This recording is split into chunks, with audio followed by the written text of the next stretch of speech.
मजबूत इरादों के साथ जंग में डटा तो जरूर है, लेकिन जमीनी हकीकत ये भी है कि अमेरिका धीरे धीरे ईरान की समुद्री ताकत को तबाह करने में लगा है। एक रिपोर्ट तो यहां तक बताती है कि जंग के महज हफ्ते भर के अंदर ही अमेरिकी सेना ईरान के 20 वॉरशिप को जल समाधि दे चुकी है।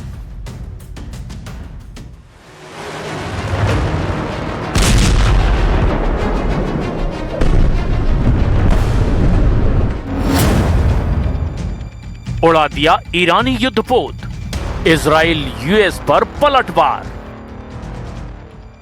जरा इन तस्वीरों को देखिए। ईरानी युद्धपोत IRIS देना पर अमेरिकी पनडुब्बी ने विनाशक हमला किया है। ये तस्वीरें पेंटागन की तरफ से जारी की गई हैं। अमेरिका ने 4 मार्च 2026 को भारत से लौट रहे ईरानी युद्धपोत IRIS देना को श्रीलंका के पास हमला करके डुबो दिया था। श्रीलंका की नौसेना के मुताबिक अब तक 87 शव बरामद किए गए हैं, जबकि 32 लोगों को बचा लिया गया है। रॉयटर्स के मुताबिक करीब 60 लोग अभी भी लापता हैं और उनकी तलाश लगातार जारी है। ये ईरानी जहाज 18 फरवरी को भारत के विशाखापट्टनम में आयोजित 2026 इंटरनेशनल फ्लीट रिव्यू और मिलान 2026 मल्टीलेटरल नेवल एक्सरसाइज में हिस्सा लेने आया था। 25 फरवरी को यह भारत से रवाना हुआ था। जब इस पर हमला हुआ तब ये जहाज दक्षिणी श्रीलंका के गाले शहर के करीब 40 समुद्री माइल यानी करीब 75 किलोमीटर दूर था। द्वितीय विश्व युद्ध के बाद पहली बार है जब अमेरिकी नौसेना की पनडुब्बी से दागे गए टॉर्पीडो ने किसी जहाज को युद्ध में निशाना बनाया है। रिपोर्ट्स के मुताबिक अमेरिका अब तक ईरान के 20 वॉरशिप को समुद्र में डुबो चुका है। ईरानी युद्धपोत IRIS देना पर 180 ईरानी नौसैनिक सवार बताए जा रहे हैं। हैरानी की बात तो यह है कि इस वक्त ईरानी सेना आखिरी दम तक हमला करने में जुटी है। जरा इस वीडियो को देखिए जिसे इजराइल ने जारी किया है। इस वीडियो में ईरान के जेट याक 130 को इजराइल का F-35I फाइटर जेट हवा में तबाह कर रहा है। इजरायली सेना ने कहा कि उसके F-35I फाइटर जेट ने तेहरान के आसमान में ईरान के याक 130 लड़ाकू विमान को मार गिराया। इजराइल के सैन्य प्रवक्ता ब्रिगेडियर जनरल एडी डेफ्रिन ने मीडिया को बताया कि इस कार्रवाई का पहला वीडियो भी जारी किया गया है। वीडियो में दिखाया गया कि F-35I विमान ने कैसे ईरानी जेट को निशाना बनाया। वीडियो में पायलट रेडियो पर कहते सुनाई देता है कि हमने हमला कर दिया है, टारगेट गिर गया है, अब हम आगे भी हमले जारी रखेंगे। अब ऐसे हालात में विशेषज्ञों का मानना है कि अगर ईरान इजराइल के डिमोना परमाणु ठिकाने पर आत्मघाती हमला करता है तो ये ईरान के लिए भी सर्वनाश साबित होगा। अब देखना होगा कि ईरान अमेरिका और इजराइल के हमलों के बाद कब तक और कैसे पलटवार करता है।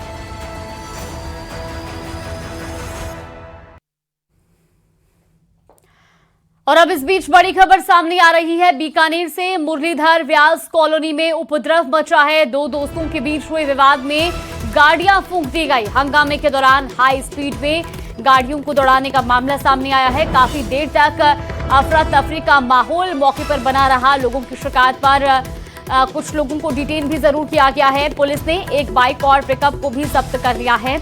तो बीकानेर से बड़ी खबर आपको बता रही, तस्वीरें भी कुछ सामने आई हैं। पुलिस बल मौके पर मौजूद है।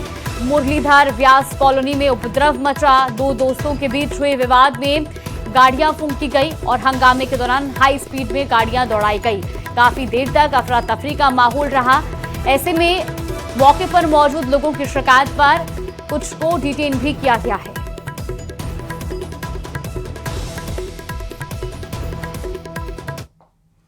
तो पश्चिम एशिया में जंग जारी है। ईरान ने एक साथ कई अरब देशों को निशाना बनाया है।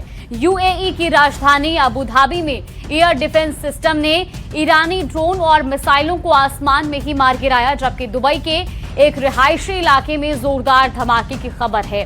तो बहरीन की राजधानी मनामा में 2 होटलों को निशाना बनाया गया और देश की सबसे बड़ी बपोको तेल रिफाइनरी में मिसाइल गिरने से भीषण आग लग गई। वहीं कुवैत में अमेरिकी सैन्य बेस के पास धमाकों की खबर भी सामने आई है।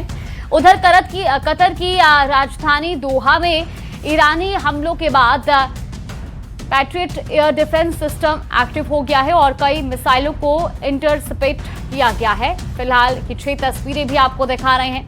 आज 7वें दिन भी जंग जारी है और एयर डिफेंस सिस्टम से लगातार ड्रोन इंस्पेक्ट किए जा रहे हैं। यूएई पर भी ईरान ने हमले किए हैं और कई जगहों को निशाना बनाया गया है। दुबई, यूएई की ये अलग अलग तस्वीरें आपको दिखा रहे हैं। अब हर बढ़ते दिन के साथ जंग का दायरा बढ़ने लगा है और जिस ढंग से ईरान अमेरिका के हर मददगार पर टूट रहा है, उससे जंग में नेटो की एंट्री की संभावनाओं को और बढ़ा दिया है।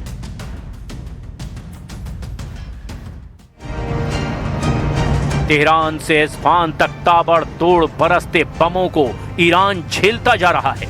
हर हमले का ईरान जोरदार पलटवार करके जवाब भी दे रहा है। अमेरिका जितना ईरान को मार रहा है, उतनी ही ताकत से ईरान ट्रंप को मदद पहुंचा रहे देशों को पीट रहा है।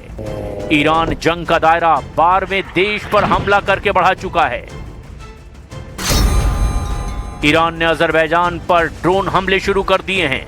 रिपोर्ट के मुताबिक ईरान ने अजरबैजान में नक्चीवन एयरपोर्ट को दहला दिया है। नक्चीवन इंटरनेशनल एयरपोर्ट की टर्मिनल बिल्डिंग में ड्रोन धमाकों की तस्वीर भी सामने आई है और ये बेहद खौफनाक है। ईरान ने अजरबैजान में दूसरा बड़ा ड्रोन हमला शेखराबाद में किया है। अजरबैजान, साइप्रस और तुर्की जैसे नेटो मेंबर अब हमलों के बाद युद्ध में नेटो फोर्स की एंट्री तय मानी जा रही है। लेकिन नेटो चीफ मार्क रूटे ने ट्रंप का मूड खराब करने वाला ऐलान कर दिया है। नेटो चीफ ने कहा है कि ईरान पर नेटो के आर्टिकल 5 लागू करने की नौबत अब तक नहीं आई है। Article 5, I think, is not in order here. Nobody's talking about Article 5. And the most important thing is that our adversaries have seen yesterday that NATO is so strong and so vigilant, and even more vigilant, if possible, since Saturday because of the situation, of course, in the Middle East. So they see and know and sense that our military are on this. Iran ने Saudi अरब हो या फिर Israel, Qatar हो या फिर Bahrain, Oman हो या फिर यूएई, सबको बराबर की डोज दी है। सबसे ज्यादा अगर कोई ईरान की मार से तड़प रहा है तो वो इजराइल है। वॉर जोन में मौजूद news 18 India reporter Rifat Abdullah Israel में फैले ईरान के टेरर को साक्षात देख रहे हैं। न्यूज 18 इंडिया की टीम है रियल ग्राउंड जीरो पर, उस बिल्डिंग के अंदर जहां पर गिरा है ईरान का मिसाइल। तो आप देख सकते हैं क्या तबाही मचाई है मिसाइल अटैक्स ने यहां पर, और हर तरफ से हम देख रहे हैं कि यहां पर सब कुछ तहस नहस हो चुका है। इर्द गिर्द बहुत जबरदस्त तबाही है इन घरों के अंदर। काफी सारे घर जो हैं पूरी तरह से ढह गए हैं इस टेल अवीव के एरिया में इस मिसाइल अटैक से।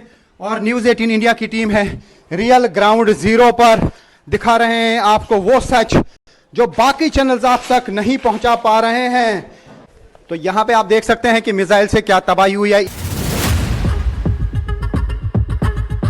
नेटो फोर्स भले ही सीधे तौर पर युद्ध में शामिल ना हो, लेकिन यूरोप के देशों ने साइप्रस को बचाने के लिए हथियार भेजने शुरू कर दिए हैं। स्पेन का युद्धपोत साइप्रस फ्रंट पर आ रहा है। यूरोपीय देशों की धमकियों के बाद पुतिन ने भी ईरान को खुलकर बैकअप देना शुरू कर दिया है। प्रेसिडेंट पुतिन ने कहा कि वो यूरोपीय देशों की लाइफलाइन काट डालेंगे। असल में यूरोपीय देश रूस से गैस खरीदना बंद करने जा रहे हैं। पुतिन ने इसे रूस के फायदे की बात कहा है। They will impose further restrictions up to a total ban. At the same time, other markets are opening up, and perhaps it would be more profitable for us to stop supplying the European market. Putin ने यूरोपीय देशों को सबक सिखाना है। Iran से America Israel का युद्ध पुतिन को सॉलिड ग्राउंड दे चुका है। पुतिन किसी भी वक्त यूरोप पर टूट पड़ेंगे। अगर यूरोप का फ्रंट एक्टिव हो गया तो यकीन जानिए ट्रंप बेहाल हो जाएंगे। उन्हें इजराइल और यूरोप में किसी एक को बचाने का ऑप्शन बचेगा। ईरान तो ट्रंप को कोई ऑप्शन देने के लिए तैयार नहीं, इसीलिए वो जल्द से जल्द खाड़ी में बादशाहत कायम करने में जुटा हुआ है।